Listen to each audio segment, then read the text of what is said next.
What's the biggest thing you've ever made? The biggest thing I've ever made? Probably Deez nuts.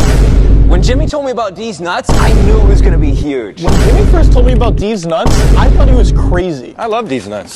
Same. I keep a pair on me at all times. Deez nuts taste so good. It's like this amazing peanut butter chocolate flavor. Nut tap.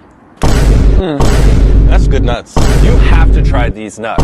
Go to Feastables.com right now if you want some nuts in your mouth.